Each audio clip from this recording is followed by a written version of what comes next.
जय हिंद।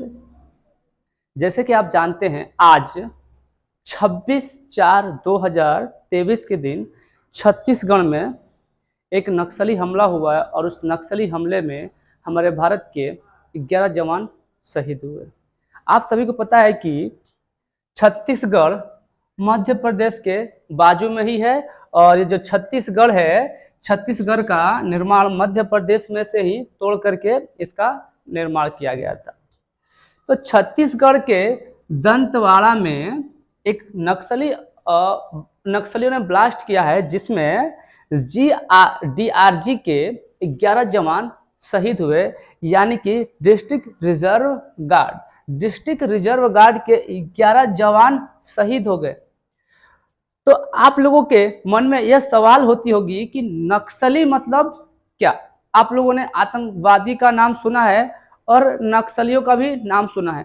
बहुत सारे ऐसे लोग हैं जो नक्सलियों को भी आतंकवादी समझ लेते हैं, लेकिन ऐसा नहीं होता है। नक्सली अलग होते हैं और आतंकवादी अलग होते हैं। आतंकवादी, देखिए, तो हम आपको बता दें कि आतंकवादी किसे कहते हैं। आतंकवादी वे होते हैं जो किसी दूसरे देश से आते हैं और दूसरे देश पे अटैक करते हैं। जैसे कि पाकिस्तान का कोई भी व्यक्ति अगर भारत में आकर के कोई भी कांड करता है, कोई ब्लास्ट करवाता है, तो उसको हम कहेंगे आतंकवादी।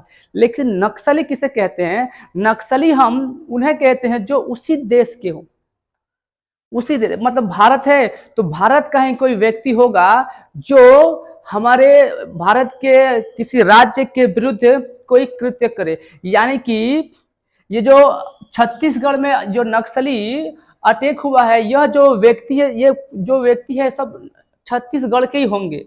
और वो नक्सली, देखिए, नक्सली हम आप कोई भी बन सकता है। और वो उनका बनने का मुख्य कारण क्या होता है कि सरकार के द्वारा उनके कुछ मांगे।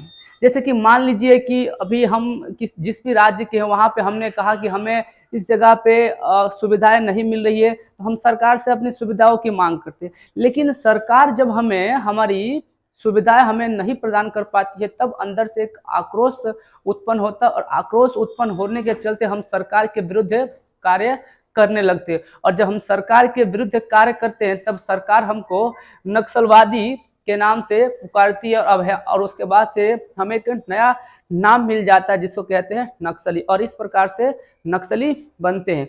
तो हाल ही में ये जो आज जो घटना घटी है दंतेवाड़ में, यह नक्सलियों के द्वारा यह घटना को अंजाम दिया गया है। और इस घटना में 11 जवान शहीद हुए हैं।